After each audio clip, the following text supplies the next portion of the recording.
देखो इसमें हम लोग केसेस लेके चल रहे थे, तो कौन कौन से केसेस हो गए हैं इसमें हम लोगों ने डिफरेंट केसेस में, केस 1 केस 2 मैक्सिमम इम्पोर्टेंट तो यही है। और देख लेते हैं कुछ पॉइंट। थर्ड पॉइंट में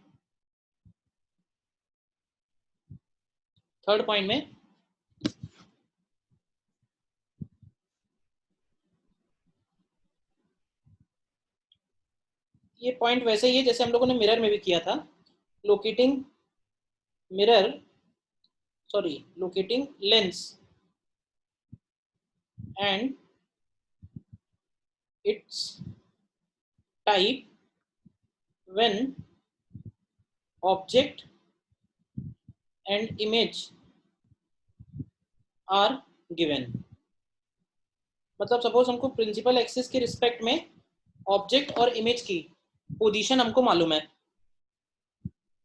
और हमें लेंस पता करना है कि लेंस कौन सा है और उस लेंस की लोकेशन क्या है। तो इसमें हम लोग रे डायग्राम का यूज करते हैं, अगर तुम्हें याद हो तो। क्यों भाई, जैसे ये ऑब्जेक्ट हो गया और उसके लिए ये हम लोग यहाँ पे इमेज ले लेते हैं। ठीक है, ऑब्जेक्ट पॉइंट मालूम है, इमेज पॉइंट मालूम है। तो इसमें पहला पॉइंट तो हम लोग ये बोलेंगे, बताओगे अपने आप, line joining object and image pole will intersect. कहाँ पे इंटरसेक्ट होगी है? पोल पे। ऑप्टिकल सेंटर पे। लेंस के केस में उसको ऑप्टिकल सेंटर बोलते हैं। Line joining object and image will intersect principal axis at optical centre P। ठीक है, तो सबसे पहले अगर हम ये ज्वाइन करते हैं तो ये तो पता चल गया, ये लेंस की लोकेशन हो गई। ठीक है, लेंस की लोकेशन मिल गई। अब लेंस की फोकल लेंथ वगैरह वो कैसे आएगा? लेंस की फोकल लेंथ वगैरह कैसे निकाल सकते हैं? क्यों भाई, लेंस की अगर ओ डैश बना के फिर हाँ सर वी और यू Principal पता axis है, के फॉर्मूला लगा दें। वही, यस सर। हाँ, फॉर्मूला तो लगा ही सकते हैं, बट सपोज हम फॉर्मूला नहीं लगाना चाहते हैं, हम सब ज्योमेट्री से करना चाहते हैं, तो क्या करें? ऑब्जेक्ट की इमेज अबाउट प्रिंसिपल एक्सिस बनाते थे। तो हम यहाँ पे O का O डैश ले लें या फिर I का I डैश ले लें। तो अगर हम O और I डैश को ज्वाइन करेंगे, तो O और I डैश को ज्वाइन करने के बाद ये पॉइंट जो निकल के आएगा, ये कौन सा पॉइंट बनेगा? तो भाई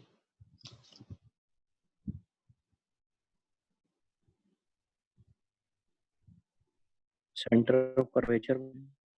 सेंटर ऑफ कर्वेचर यहाँ तो होता नहीं, यहाँ तो F और 2F होता है। Focus 2F।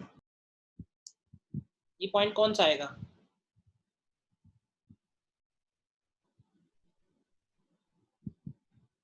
टू एफ आएगा। 2F आएगा कैसे?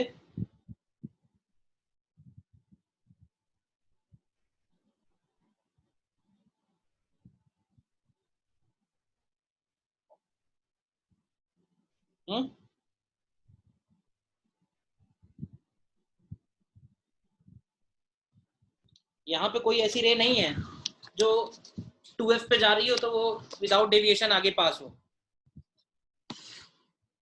ठीक है ना, यहाँ पे ये बात नहीं चलेगी। कुछ और बताओ। रे डायग्राम अपने पास दिमाग में रखो, रे डायग्राम जो तुमने पढ़ रखा है।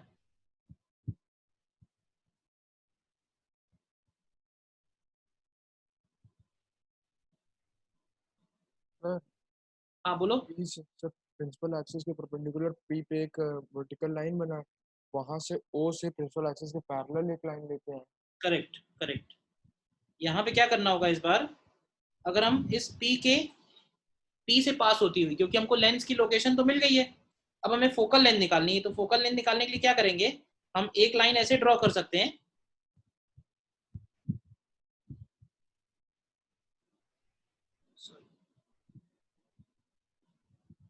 एक लाइन ये ड्रॉ कर सकते हैं और हम जानते हैं कि ये लाइन आफ्टर रिफ्रैक्शन आई से पास होगी, तो एक तरह से ये वाला पॉइंट इसका एफ बन जाएगा। देखो ये पॉइंट इसका एफ बनेगा, ठीक है ना। तो ये डिस्टेंस इसकी फोकल लेंथ एफ हो जाएगी। क्लियर है? एक लाइट ली हम लोगों ने पासिंग थ्रू ऑप्टिकल सेंटर, और दूसरा पॉइंट हम लोग लिख सकते हैं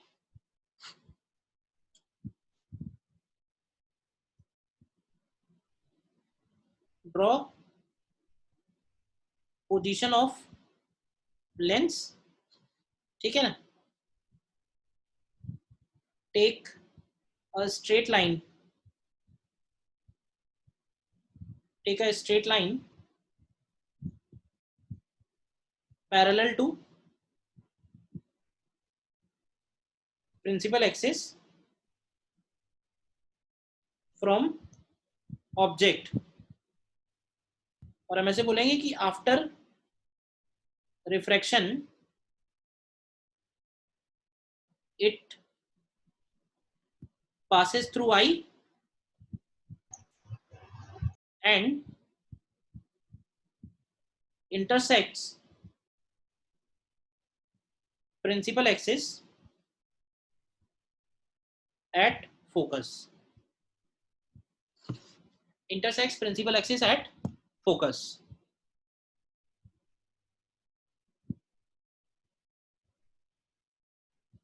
क्लियर है? बोलो।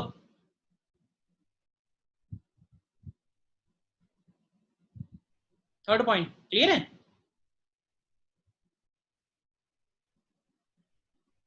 क्वेश्चन में अगर कभी आएगा तो क्वेश्चन तो चलो ठीक है, तुम वैल्यूज दी होंगी तो यू और वी का फॉर्मूला लगा सकते हो, ठीक है ना। बट जो बेसिक रे डायग्राम है वो भी क्लियर रखो।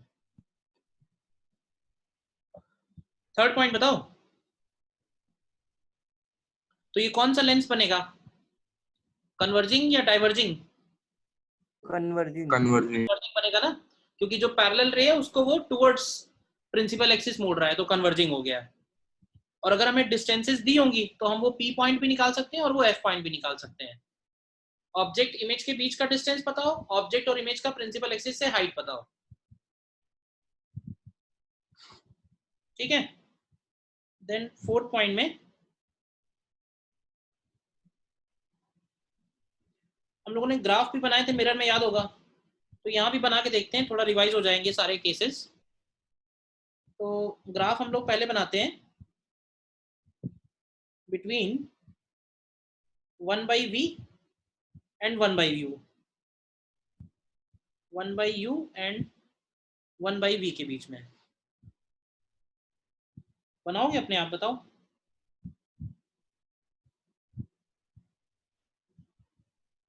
between 1/u and 1/v कैसा ग्राफ आएगा? तो देखो 1/v minus 1/u equal to 1/f होता है, क्यों भाई? और ये जो वैल्यू है ये पॉजिटिव होगी फॉर कॉन्वेक्स लेंस, होगी ना। और 1/v minus 1/u is equal to 1/f, और ये वैल्यू नेगेटिव बनेगी फॉर कॉनकेव लेंस, ठीक है। तो बताओ जरा 1/v और 1/u क्या आएगा? x minus Y equal to constant का ग्राफ कैसा बनेगा?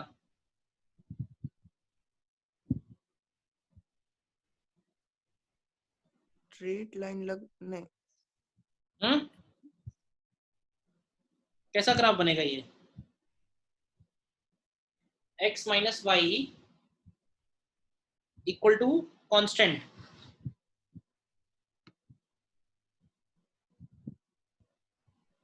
पॉजिटिव स्लोप है नेगेटिव स्लोप है?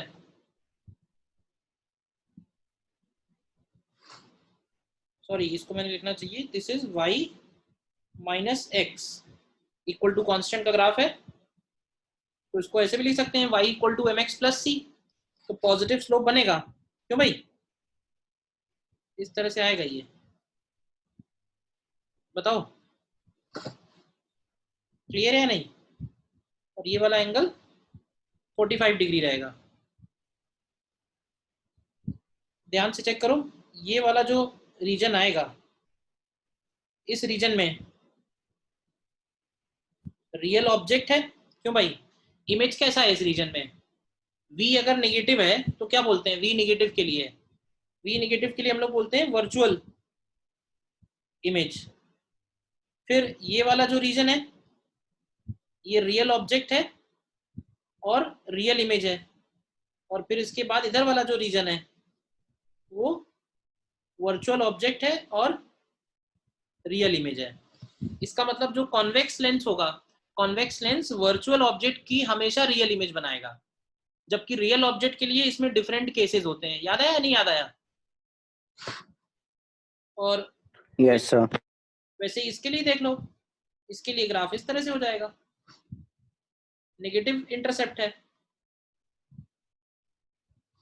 ये वाला जो रीजन बनेगा वो बनेगा virtual object and real image. ये वाला रीजन बनेगा वर्चुअल ऑब्जेक्ट वर्चुअल इमेज। और ये वाला जो रीजन बनेगा that is real object and virtual image. तो हम लोगों ने रियल ऑब्जेक्ट वाले केसेस किए थे, तो रियल ऑब्जेक्ट का तो हमेशा वर्चुअल इमेज बनता है, लेकिन कॉन्केव में अगर हम वर्चुअल ऑब्जेक्ट लेंगे तो उसमें डिफरेंट केसेस बनेंगे, वर्चुअल इमेज भी बनेगा और रियल इमेज भी बनेगा। केसेस याद रखने की जरूरत नहीं है, केवल तुम रियल वाले केस याद रखो, उनको वर्चुअल में कन्वर्ट कर देना। याद है ना कैसे कन्वर्ट करते हैं? बताओ, कोई कंफ्यूजन है तो? This is for convex and this is for concave. Sir convex में वर्चुअल ऑब्जेक्ट की वर्चुअल इमेज नहीं बन रही है? नहीं बनेगी ना, वो कॉन्वेक्स में वर्चुअल ऑब्जेक्ट की हमेशा रियल इमेज बन रही है। अच्छा यस। V पॉजिटिव में क्या होता है ना, V पॉजिटिव में रियल इमेज है और V निगेटिव में वर्चुअल इमेज है रिफ्रैक्शन में, जबकि रिफ्लेक्शन में उल्टा था, V की वैल्यूज पे अपोजिट है दोनों के लिए। रिफ्लेक्शन में जब V नेगेटिव था तो रियल इमेज था। बताओ क्लियर है दोनों ग्राफ ये? Yes sir. और बनाओगे V और U वाले graph, graph between V and U कैसे आएंगे?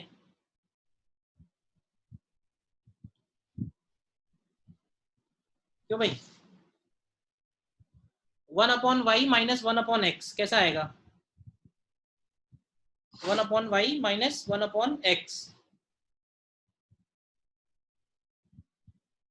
तो यहाँ पे क्या है, यहाँ पे जो एसिम्टोट्स होंगे वो ये वाले बनेंगे।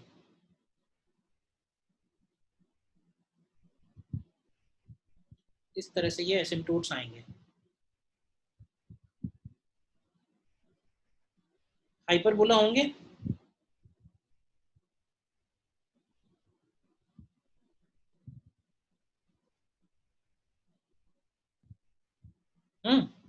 ये जो पॉइंट्स मैंने बनाए ये प्लस f पॉइंट है और ये माइनस f पॉइंट है। और ग्राफ जो बनेंगे वो इस तरह से बनेंगे। और यहाँ पे एक पॉइंट होगा जहां से ये कर्व पास करेगा, बताओगे ना कौन सा पॉइंट होगा? और ऐसे यहाँ पे 0 0 से पास करेगा। ये पॉइंट कौन सा होगा? -2f, +2f। क्योंकि जब हम ऑब्जेक्ट को -2f पे लेते हैं, याद करो कॉन्वेक्स लेंस में, तो उसका इमेज +2f पे बनता है। याद है ना?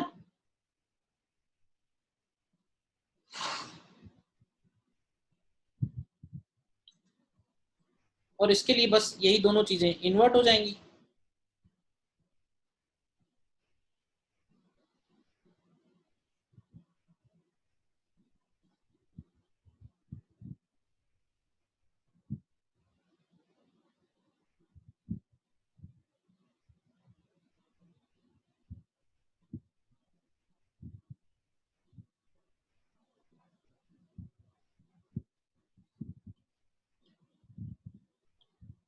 यहाँ पे ये ग्राफ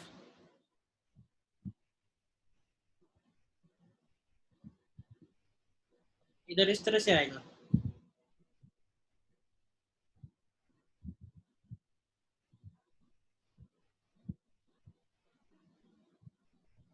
ये बनेगा, यहाँ पे पास होगा +2f कॉमा -2f से और 0 0 से फॉर कॉनकेव। बताओ दोनों में कोई कंफ्यूजन है तो?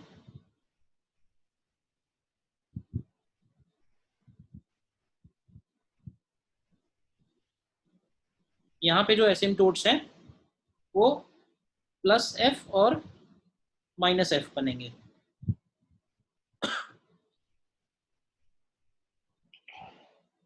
दोनों के ग्राफ में बस इतना फर्क है कि ओरिजिन के अबाउट ध्यान से देखो तो इन्वर्टेड है केवल।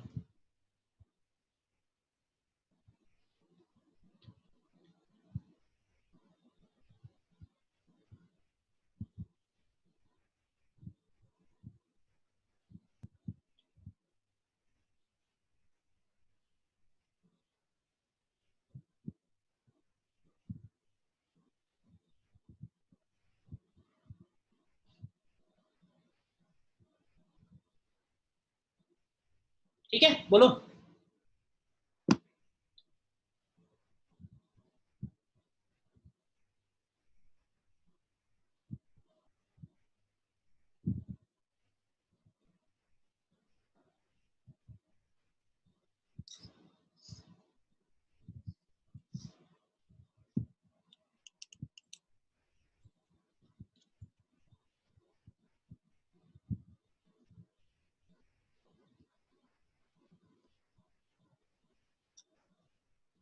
क्लियर है, आगे बढ़े।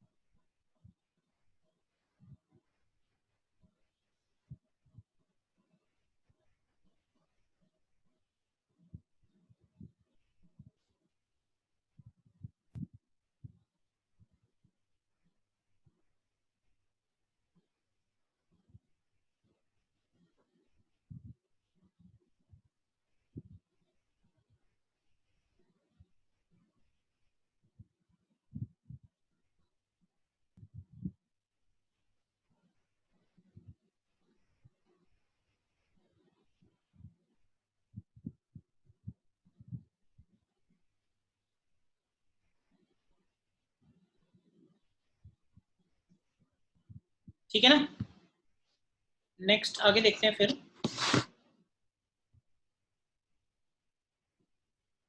पॉइंट नंबर 5 में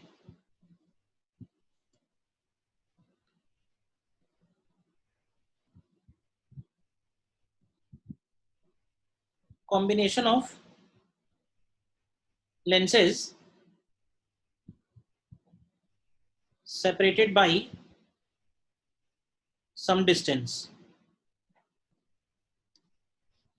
Combination of lenses separated by some distance. इसके पहले एक छोटा सा पॉइंट करते हैं, called deviation of a lens, या ऐसे बोलना चाहिए deviation। स्क्रीन फ्रीज हो गई। एक सेकेंड,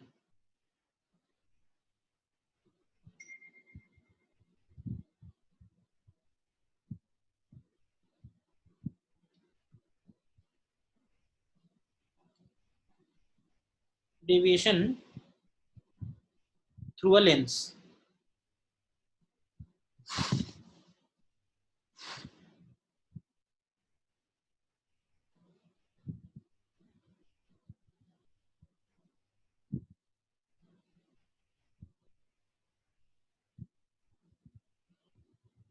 देखो जैसे कोई भी लेंस अगर हमको गिवन है, ठीक है, फोकल लेंथ इसका f है। अगर हम सामने कहीं ऑब्जेक्ट लेते हैं तो सपोज ऑब्जेक्ट से एक लाइट रे हमने इसके ऊपर इंसिडेंट की और ये लाइट रे इधर स्ट्रेट जा रही थी, लेकिन रिफ्रैक्शन की वजह से ये लाइट रे इधर डेविएट हो गई और यहाँ पे आके प्रिंसिपल एक्सिस को मीट कर रही है।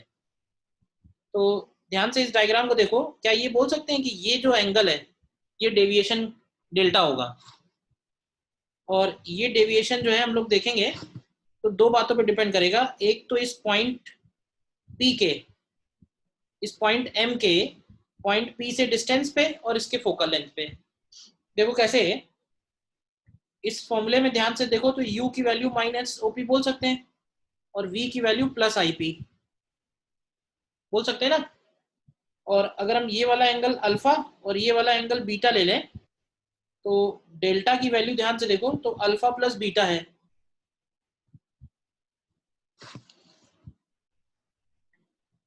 डेल्टा की वैल्यू अल्फा प्लस बीटा है। बताओ पहले ये बात क्लियर है या नहीं?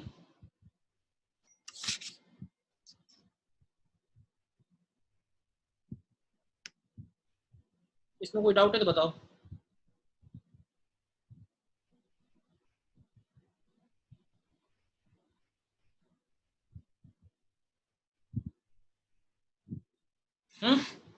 अब अल्फा को ध्यान से देखो, क्योंकि अल्फा बीटा स्मॉल है तो हम इसको approximately tan alpha plus tan beta भी लिख सकते हैं। और tan alpha plus tan beta की वैल्यू अगर लिखें हम लोग तो ये इस ट्राइंगल से देखो तो ये h upon OP plus h upon IP बनेगा। अच्छा, h अगर कॉमन ले लें और देखो OP की जगह माइनस U ले लें और IP की जगह प्लस V ले लें तो ये देखो क्या ये h अपॉन F बन जाएगा ना। तो यहाँ पे एक छोटा सा फॉर्मूला आ जाएगा, that delta is equal to h upon F। देखो ये फॉर्मूला जो प्रूफ किया है इसमें कोई डाउट है बताओ।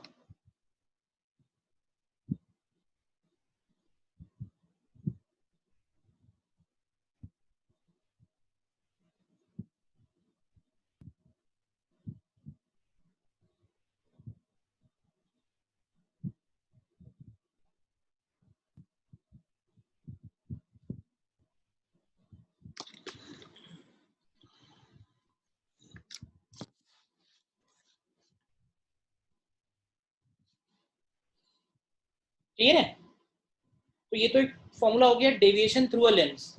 अच्छा, ये जो डेविएशन अल्फा और बीटा स्मॉल अज्यूम किया ना, अल्फा बीटा तो स्मॉल होंगे ही ना, पैरा एक्सियल के लिए ही कर रहे हैं हम लोग सब कुछ।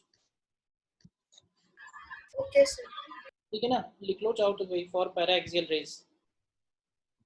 फॉर्मूले जितने भी निकल के आएंगे ना सारे ऑप्टिक्स में, वो फॉर्मूले कभी मेंशन है कभी नहीं मेंशन है, बट अंडरस्टूड है कि it is only for para axial. अब देखो इसमें हम लोग करने के वाले हैं फिलहाल इस हेडिंग में हमको एक काम ये करना है कि लेंसेज का कॉम्बिनेशन स्टडी करना है which are separated by some distance। ठीक है, सपोज ये दो लेंस हैं, एक का फोकल लेंथ f1 है, एक का फोकल लेंथ f2 है, और इन दोनों के बीच में गैप स्मॉल d है।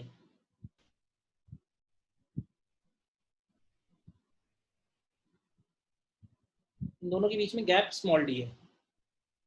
ठीक है, कंबाइंड फोकल लेंथ का क्या सिग्निफिकेंस है वो देखते हैं। तो हम क्या करेंगे कि एक लाइट रे पहले वाले लेंस के ऊपर पैरेलल इंसिडेंट कराएंगे। देखो किसी भी सिस्टम का फोकल लेंथ का एक जनरल मेथड है कि हम उस सिस्टम के ऊपर एक पैरेलल रे इंसिडेंट करेंगे और हम ये देखेंगे कि वो पैरेलल रे फाइनली उस एक्सिस पे कहाँ पे कन्वर्ज या डाइवर्ज हो रही है।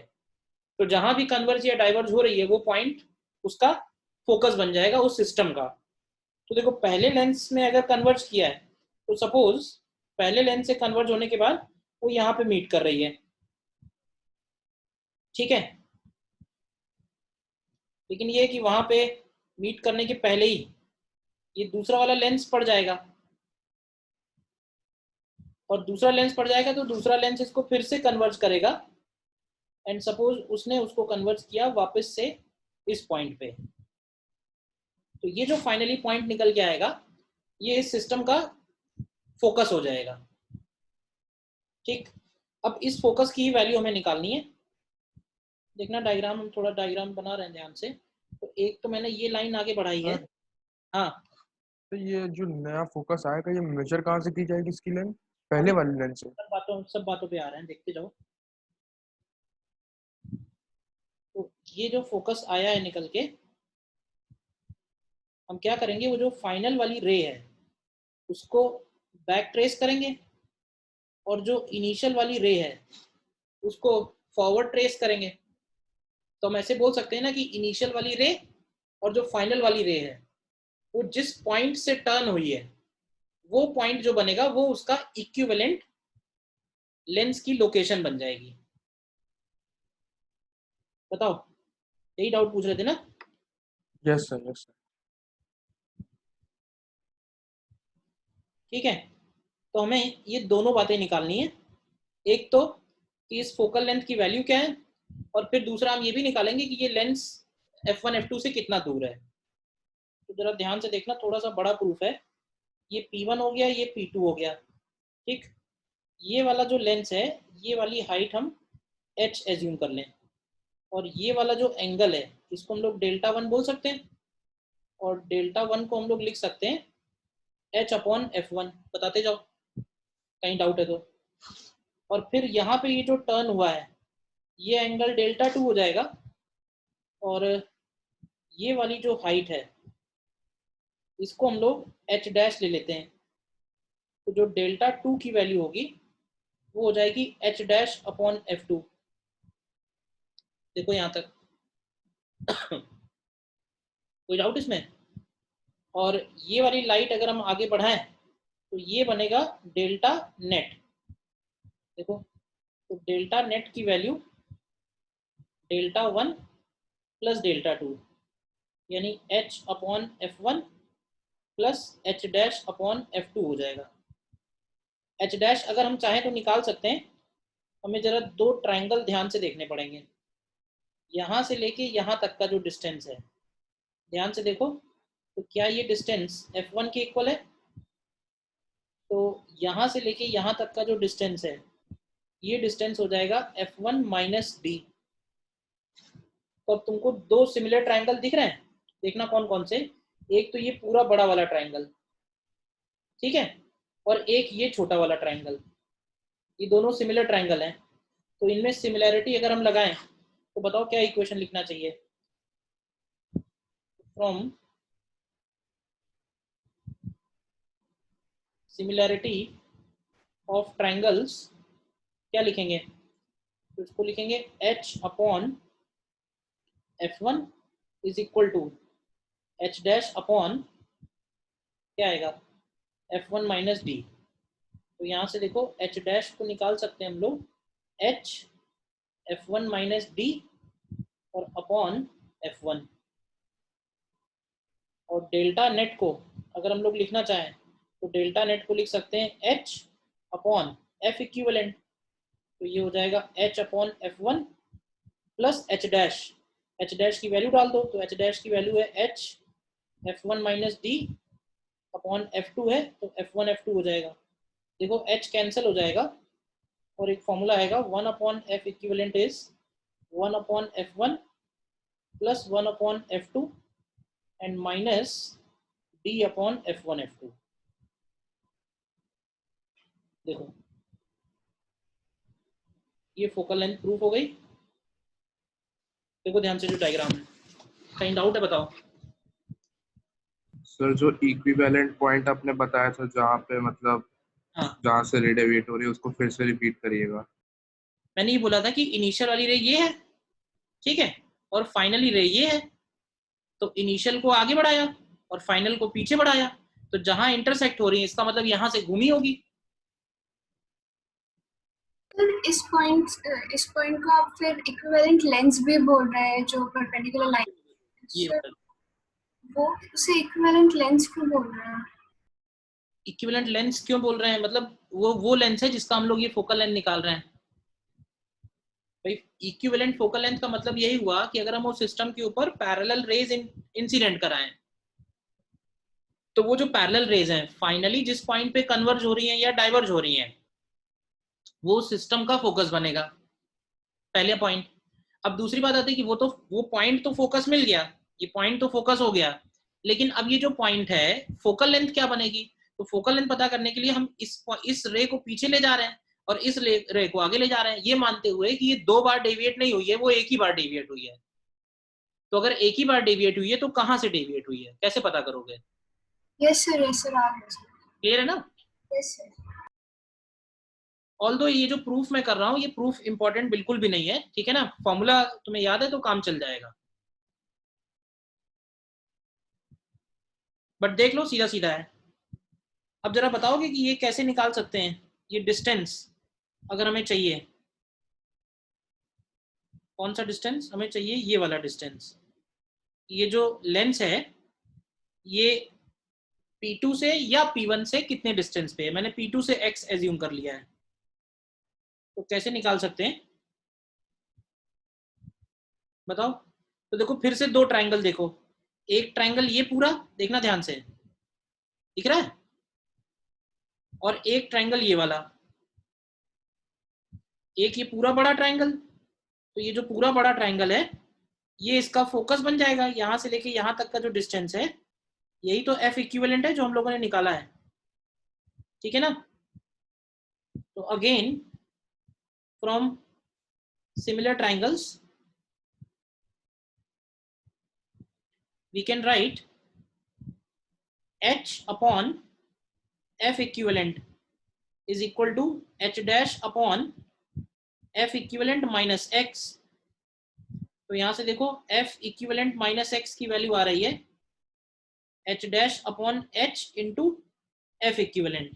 तो यहां से अगर हमें x चाहिए तो x हो जाएगा F equivalent into 1 minus h dash upon h। अब देखो h dash upon h हम कहीं से लिख सकते हैं, देखो ऊपर ही लिखा हुआ है, ये हो जाएगा F equivalent into 1 minus h dash upon h का मतलब हुआ F1 minus d upon F1। तो ये कैंसिल होके देखो क्या बचता है, ये बचता है F equivalent into d upon F1, ठीक है ना? यानी ये वाला डिस्टेंस, सॉरी ये हो गया P, तो यानी कि P2 डिस्टेंस जो है वो आ गया d upon F1 into F equivalent.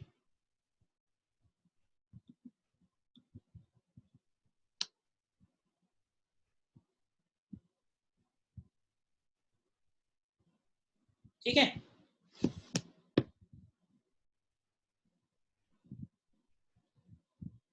और ये जो फॉर्मूला आया है तुम याद करो, इसमें अगर हम d की वैल्यू 0 रख दें तो हमारा वही पुराना वाला फॉर्मूला भी आ जाएगा ना।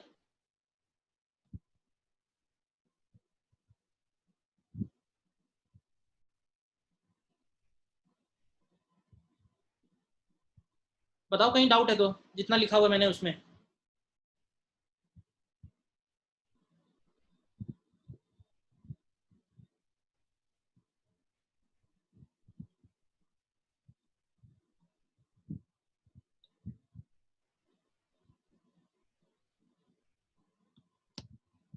देखो वैसे तो तुमको कुछ भी एकदम ठीक से बढ़िया से समझना है तो उसका एक ही तरीका होता है, ये सारा प्रोसेस तुम अपने आप करके देखो। अगर सारे स्टेप्स अपने आप हो जाते हैं दैट मीन्स सब कुछ क्लियर है। अभी तो ये मैंने कर दिया है वो तुम सामने समझ रहे हो, बस एक बार करके देख लेना है इन केस अगर थोड़ा प्रैक्टिस करनी है तो। केवल ज्योमेट्री यूज की बस, और कुछ नहीं है। सर वो कैसे पता चला कि वो जो F इक्विवेलेंट है फ्रॉम द रे डायग्राम से? तो रे डायग्राम से ऐसे ही तो पता चला भाई, यहाँ पे ये पता चल गया ना ये लेंस है। अब अगर ये लेंस है ये वाला पॉइंट, एक सेकेंड,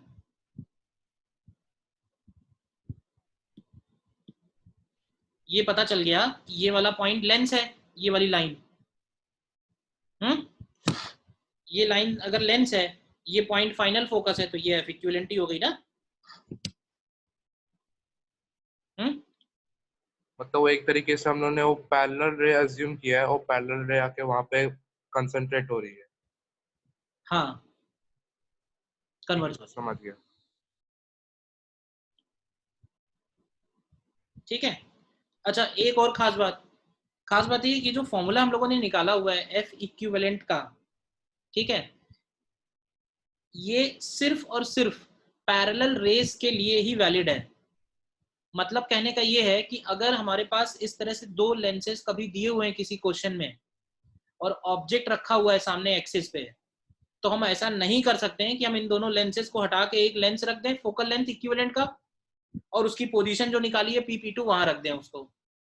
ऑब्जेक्ट इमेज फॉर्मेशन में ये फॉर्मूला बिल्कुल भी काम नहीं करेगा। एक्चुअली ये गलत फॉर्मूला है। गलत इसलिए क्योंकि ये किसी जनरल केस में एप्लीकेबल नहीं है। इसको हम लोगों ने जो प्रूफ किया है वो सिर्फ पैरेलल रेस के लिए प्रूफ किया हुआ है, ठीक है ना। सर एक बार फिर से बता दीजिए। मैंने ये बोला कि इस फॉर्मूले को हम लोग, जैसे इसके पहले जो फॉर्मूला डिराइव किया था हम लोगों ने, F equivalent is 1/f equivalent is 1/f1 + 1/f2, जिसमें दोनों लेंसेज के बीच में गैप नहीं होता है, उस केस में हम लोग क्या कर सकते हैं कि कभी दो लेंस अगल बगल रखे हुए हैं तो उनको हटा के हम एक नया लेंस रख सकते हैं और पूरा का पूरा क्वेश्चन दूसरे तरह से कर सकते हैं। Instead of 2 lens we can solve for 1 single lens, but in this case हम ये काम नहीं कर सकते हैं। कभी ऑब्जेक्ट दिया हुआ है, उसकी पोजीशन बनानी है फाइनल इमेज की, तो हमें दोनों लेंसेज से अलग अलग सॉल्व करना पड़ेगा, जैसे कि इस क्वेश्चन के पहले तक करते आ रहे थे, ठीक है ना। तो जो फोकल लेंथ हमने निकाली है ये बस सिर्फ देखने के लिए है फोकल लेंथ, इसका कोई यूज नहीं है। लास्ट ईयर तक तो मैं ये कराता भी नहीं था, बट जेईई मेन में एक बार आया हुआ है क्योंकि, और एनसीईआरटी में भी एक क्वेश्चन है, इसलिए मैंने प्रूव कर दिया ये। बट इस फॉर्मूले का कोई सिग्निफिकेंस नहीं है। ये फॉर्मूला किसी ऑब्जेक्ट इमेज फॉर्मेशन में कभी काम नहीं आएगा। सर ऑब्जेक्ट इंफिनिटी पे हो तो लगा सकते हैं। yes, तो कह तो रहा हूँ मैं, एक ही केस के लिए वैलिड है when parallel rays are incident. Object अगर फाइनाइट डिस्टेंस पे हो गया तो ये फॉर्मूला बिल्कुल भी हमें इमेज की सही लोकेशन नहीं देगा,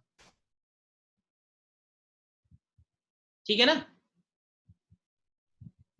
याद रहेगा। तो आगे जाके तुम कोई क्वेश्चन मत सॉल्व करने लगना इस क्वेश्चन, इस फॉर्मूले से। हाँ, कोई क्वेश्चन ही आया है कि दो लेंस हैं, d डिस्टेंस पे सेपरेटेड हैं, इक्विवेलेंट फोकल लेंथ बताओ, तो ये फॉर्मूला लगा देना है। मतलब सिर्फ और सिर्फ इसी सिचुएशन के लिए वैलिड है। एडवांस में तो खैर कभी नहीं पूछेगा इस तरह का क्वेश्चन क्योंकि गलत है फॉर्मूला, बट जेईई मेन में आया हुआ है 1-2 बार, ठीक है।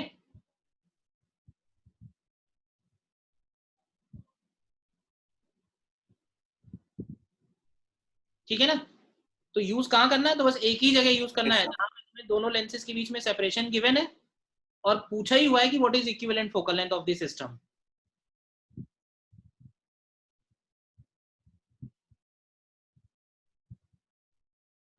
ठीक है ना।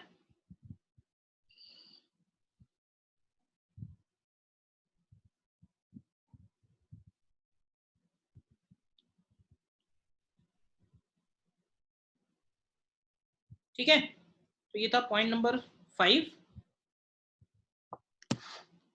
एक और पॉइंट है इसमें और ये बहुत इंपॉर्टेंट है। एक एक्सपेरिमेंट है ये वैसे तो,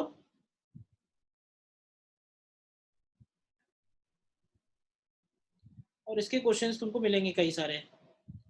इस एक्सपेरिमेंट को हम लोग बोलते हैं lens displacement method. Lens displacement method क्या है ये मेथड? देखो अभी तक मैंने कहा था कि कोई अगर ऑप्टिक्स का एक्सपेरिमेंट है तो सबसे बेसिक एक्सपेरिमेंट तो होता है वो है यूवी मेथड। यूवी मेथड में क्या करते हैं कि लेंस लेते हैं, ऑब्जेक्ट लेते हैं, उसका इमेज बनाते हैं, ऑब्जेक्ट डिस्टेंस मेजर करते हैं, इमेज डिस्टेंस मेजर करते हैं, वी और यू के फॉर्मूले में रखते हैं, एफ निकाल लेते हैं। तो that is called UV method, measuring u and v and calculating f. ये थोड़ा सा अलग एक्सपेरिमेंट है। Again this is experiment for calculating focal length of a convex lens, ठीक है ना। This is used to measurement of focal length of convex lens, ठीक है, इंपॉर्टेंट है ये। अब इसमें करते क्या है, सबसे पहले इस एक्सपेरिमेंट में हम लोग एक स्क्रीन लेते हैं, क्योंकि हम लोग रियल इमेज फॉर्म करेंगे तो रियल इमेज स्क्रीन के ऊपर फॉर्म हो सकती है, तो स्क्रीन लेते हैं और फिर हम एक ऑब्जेक्ट लेते हैं। Real image and real object हो गया।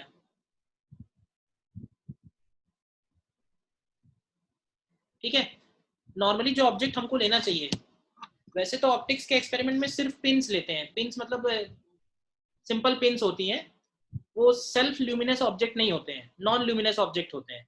लेकिन इस एक्सपेरिमेंट में हमको यहाँ पे सेल्फ ल्यूमिनस ऑब्जेक्ट लेना पड़ेगा।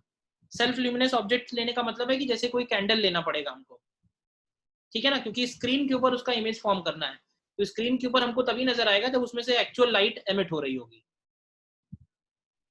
ठीक है, तो हम क्या करते हैं, ऑब्जेक्ट और स्क्रीन इन दोनों को कैपिटल डी डिस्टेंस पे फिक्स कर देते हैं, और फिर इनकी position during the question change नहीं होगी। ऑब्जेक्ट, रियल ऑब्जेक्ट और स्क्रीन, इनको हम फिक्स कर देंगे, इनकी पोजीशन चेंज नहीं होनी है। और हमको क्या करना है, हमको इनके बीच में एक कॉन्वेक्स लेंस लेना है, और उस कॉन्वेक्स लेंस को एक ऐसे पोजीशन पे सेट करना है डिस्प्लेस करके, जिससे इस ऑब्जेक्ट का उस स्क्रीन पे रियल इमेज फॉर्म हो जाए। लेट्स से ये वो केस है I1 इमेज और ये लेंस है L1। ठीक है, तो देखो पहले मान लेते हैं कि अगर ये वाला डिस्टेंस हम x ले लें, तो यहां से यहां का distance,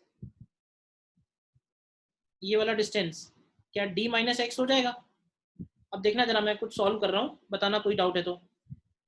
for convex lens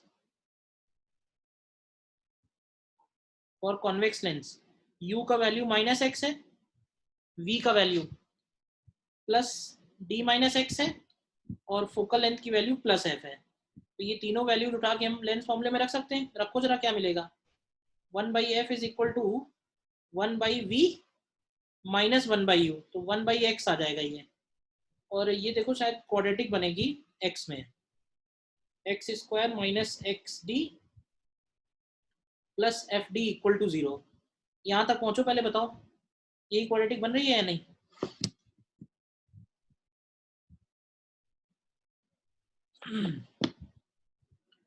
x में क्वाड्रेटिक इक्वेशन आएगी,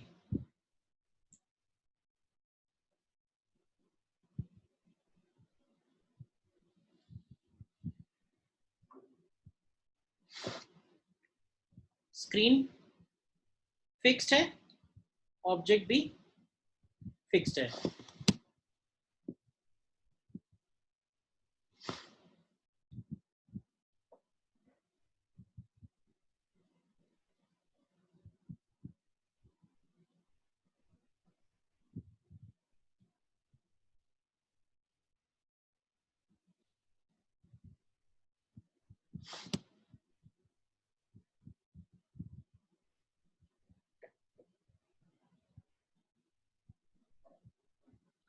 आ रही है इक्वेशन। Yes yes sir. अच्छा, अब अगर ये क्वाड्रेटिक इक्वेशन है तो there can be two real and distinct roots. बताओ पॉसिबल है या नहीं है। एंड फॉर दिस, इस इक्वेशन के दो रियल और डिस्टिंक्ट रूट्स होने के लिए क्या कंडीशन लिखोगे, बताओगे। तो मैथ पढ़ी है ना ये सब। b square Greater than minus 4ac greater than 0. B should be greater than 0. इस इक्वेशन के हिसाब से लिखेंगे तो ये एक्सप्रेशन आएगा, correct. Capital D square minus 4fd greater than 0, और या यहाँ से हम लोग लिख पाएंगे d ग्रेटर देन 4f। तो इस एक्सपेरिमेंट में क्या करते हैं, शुरुआत में ही एक प्रिकॉशन लेना होता है। प्रिकॉशन ये लेना होता है कि ऑब्जेक्ट और स्क्रीन को हमें काफी दूर लेना होता है। इनफैक्ट वो जो ऑप्टिकल बेंच है, जितनी लंबी ऑप्टिकल बेंच हो एक्सट्रीम पे ही रख दो, कोई प्रॉब्लम ही नहीं है। कम नहीं पड़नी चाहिए वो डिस्टेंस, तो जितना ज्यादा से ज्यादा दूर हम रख सकते हैं वहां पे रख देते हैं। तो कई बार क्वेश्चन हो सकता है कि ऐसा क्यों करते हैं, तो ऐसा इसलिए करते हैं क्योंकि हमें उस इक्वेशन के दो डिस्टिंक्ट रूट्स चाहिए। अब जरा बताओगे कि उनके दो डिस्टिंक्ट रूट्स कौन कौन आएंगे। x1 कितना आएगा, x1 को लिख सकते हैं d minus under root of, देखना ध्यान से, मैं लिख रहा हूं कहीं कैलकुलेशन में गड़बड़ हो तो बताना, d square minus 4FD upon 2 और दूसरी x2 आएगी, x2 आएगा d plus under root of d square minus 4FD upon 2। देखो आ रहे हैं दोनों रूट्स, और खास बात यह है, ध्यान से देखो इन दोनों रूट्स की, कि इन दोनों रूट्स का सम d के इक्वल है। इन दोनों रूट्स का सम d के इक्वल है। तो d के इक्वल होने का मतलब यह है कि लेंस की जो दो पोजीशन है, हम क्या करने वाले हैं, ऑब्जेक्ट को नहीं मूव करने वाले हैं, कैपिटल D फिक्स है और x को वेरी करना है। x की दो वैल्यूज हैं, x1 और x2, इसीलिए इस मेथड को लेंस डिस्प्लेसमेंट मेथड बोल रहे हैं। लेंस डिस्प्लेसमेंट मेथड का मतलब ही यही है कि हम लेंस को डिस्प्लेस करने वाले हैं। तो एक बार लेंस को रखेंगे x1 पोजीशन पे और एक बार लेंस को रखेंगे x2 पोजीशन पे, सच दैट कि लेंस की दो डिफरेंट पोजीशंस के लिए इमेज उसी स्क्रीन पे फॉर्म हो रही है। तो ये एक इंटरेस्टिंग बात हो गई। तो एक पोजीशन तो इसकी ये हो गई और दूसरी पोजीशन इस लेंस की इधर निकल के आएगी। ये पोजीशन इसकी L2 हो गई और इस L2 पोजीशन के लिए भी जो इमेज बनेगा I2 वो इसी स्क्रीन पे बनेगा। खास बात ये है कि अगर हम ये वाला डिस्टेंस x1 लें या फिर ये वाला डिस्टेंस या फिर ये वाला डिस्टेंस x2 लें, इन दोनों के लिए ही सेम पोजीशन पे इमेज बन रही है और x1 प्लस x2 जो है वो d के बराबर है। इसका मतलब हुआ कि जब हम u की वैल्यू x1 ले रहे होंगे तो जो v की वैल्यू है वो x2 बनेगी, और जब हम u की वैल्यू x2 ले रहे होंगे तो v की वैल्यू x1 बनेगी। देखो ध्यान से, बिकॉज x1 प्लस x2 मिला के d है।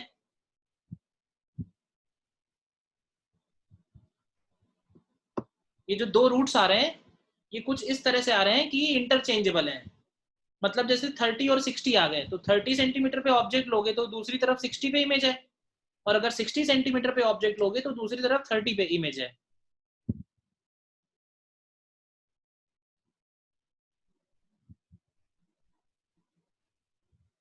बताओ। तो इसमें सबसे पहला पॉइंट हमको जो निकालना है कि लेंस को हम कितना डिस्प्लेस कर रहे हैं, डिस्प्लेसमेंट ऑफ लेंस कितना होगा। तो डिस्प्लेसमेंट ऑफ लेंस की वैल्यू डेल्टा x के इक्वल है and this is x2 minus x1। तो जरा x2 माइनस x1 करोगे तो क्या मिलेगा बताओगे। x2 माइनस x1 करेंगे तो हमको मिलेगा under root of d square minus 4FD। तो एक ये रिजल्ट हमें याद रखना है। इसमें जो भी याद रखना है मैंने बॉक्स में बंद कर दिया है, ठीक है। फिर मैंने कहा ना कि दो केस हैं, दो इमेज बन रही है क्योंकि, तो इमेज I1 और इमेज I2, अगर हम u की वैल्यू माइनस x1 लेते हैं तो v की वैल्यू प्लस x2 है, और अगर u की वैल्यू माइनस x2 लेते हैं तो v की वैल्यू प्लस x1 है। कहने का मतलब है कि जो पहले केस में m1 होगा, m1 को लिखेंगे hi1 अपॉन ho, तो ये बनेगा माइनस का x2 बाई x1, और m2 जो होगा m2 को लिखेंगे hi2 अपॉन ho, और ये बनेगा माइनस का x1 अपॉन x2। तो यहाँ से एक रिजल्ट और निकल के आएगा कि जो m1 m2 है इनका प्रोडक्ट 1 के इक्वल है। मतलब ये हुआ कि अगर एक बार इमेज 3 टाइम्स मैग्नीफाइड बन रही है तो अगली बार इमेज 3 टाइम्स डिमिनिश्ड बनेगी। मतलब एक बार इंटू 3 है तो एक बार इंटू 1/3 होगा, और m1 m2 minus 1 m1 m2 1 के इक्वल है, तो इसको ऐसे लिखें अगर hi1 upon ho into hi2 upon ho equal to 1, तो यहाँ से एक रिजल्ट निकल के आएगा that hi1 hi2 is equal to ho square. तो ये एक इंपॉर्टेंट रिजल्ट हो गया लेंस डिस्प्लेसमेंट मेथड का।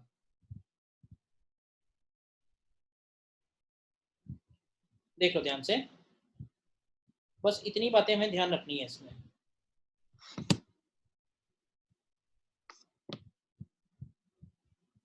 देखो बताओ कहाँ डाउट है।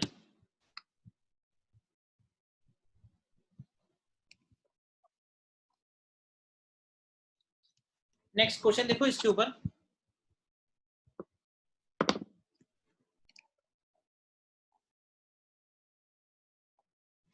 देखो इसमें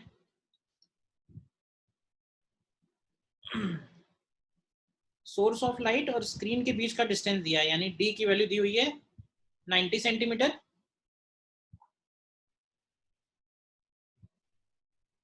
तो हमें फोकल लेंथ लेंस का निकालना है और क्या क्या दिया हुआ है हमें।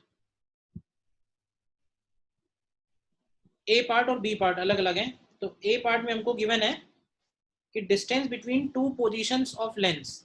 तो हमको मालूम है कि अगर हम उनके रूट्स x1 और x2 कंसीडर कर लें तो हमको एक तरह से x2 माइनस x1 की वैल्यू दी हुई है 30 सेंटीमीटर, और हमको मालूम है कि x1 प्लस x2 d के बराबर होता ही है, तो ये 90 सेंटीमीटर हो गया।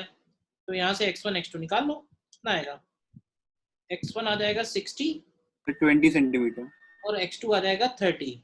लेकिन ध्यान रखना जब फोकल लेंथ निकालोगे तो विद साइन रखना, मतलब u की वैल्यू अगर हम -30 ले रहे हैं तो v की वैल्यू +60 जाएगी। इन दोनों को रखना फॉर्मूले में। तो 1/f is equal to 1/v minus minus plus 1/u। तो यहाँ से पहले वाले केस में फोकल लेंथ 20 सेंटीमीटर। कर लिया सभी ने, बताओ। Yes sir. और बी पार्ट में हमें कैपिटल डी तो 90 ही दिया हुआ है, लेकिन बी पार्ट में कह रहा है कि transverse dimensions of image at one position are 4 times greater than those at the other position. मतलब एक पोजीशन में जो इमेज hi1 बन रहा है और दूसरी पोजीशन में जो इमेज hi2 बन रहा है, तो hi1 is 4 times hi2, hi1 is 4 times hi2, ये हमको पता है। तो हम यूज करते हैं ho square is equal to hi1 hi2। तो इसमें hi1 रख दो, ये 4 hi2 स्क्वायर हो जाएगा। तो यहाँ से देखो hi1 अपॉन ho की वैल्यू 1/2 आ जाएगी। hi1 अपॉन ho की वैल्यू 1/2 आएगी, 1/2 लेकिन लिखेंगे -1/2। क्लियर है क्यों? और ये इक्वल होगा माइनस ऑफ x1/x2 के। तो यहाँ से आ जाएगा x2 is equal to 2x1 और x1 प्लस x2 90 सेंटीमीटर भी है। तो यहाँ से भी वही आंसर आ रहे हैं, क्यों? x1 आ रहा है 30 और x2 आ रहा है 60। तो फिर से फोकल लेंथ इसकी 20 आ जाएगी। वैल्यू सेम है, क्वेश्चन दोनों अलग तरीके से दिए हुए हैं। बताओ सेकंड वाला part.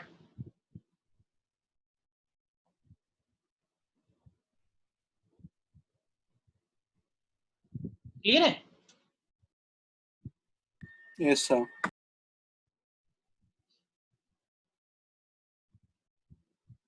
This experiment is called lens displacement method. Lens displacement method इसलिए क्योंकि हम इस केस में ऑब्जेक्ट और स्क्रीन फिक्स रख रहे हैं, लेंस को डिस्प्लेस कर रहे हैं उसकी पोजीशन से।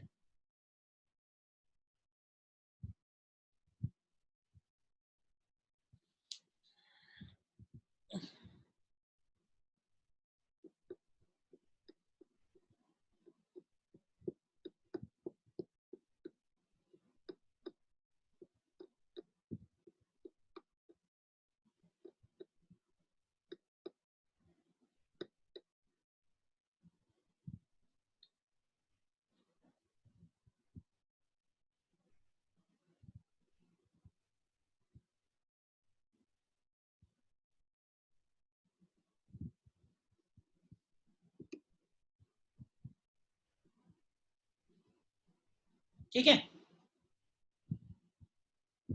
तो इस लेक्चर में यहीं तक रखते हैं। ज्योमेट्रिकल ऑप्टिक्स में 2 पार्ट हैं, ठीक है ना। एक तो जो मेजर पोर्शन है जो सिर्फ एडवांस में है, तो एडवांस में यहीं तक है। जेई मेन और बोर्ड में एक पोर्शन और है कॉल्ड ऑप्टिकल इंस्ट्रूमेंट्स, वो फिर कल स्टार्ट करेंगे, ठीक है ना।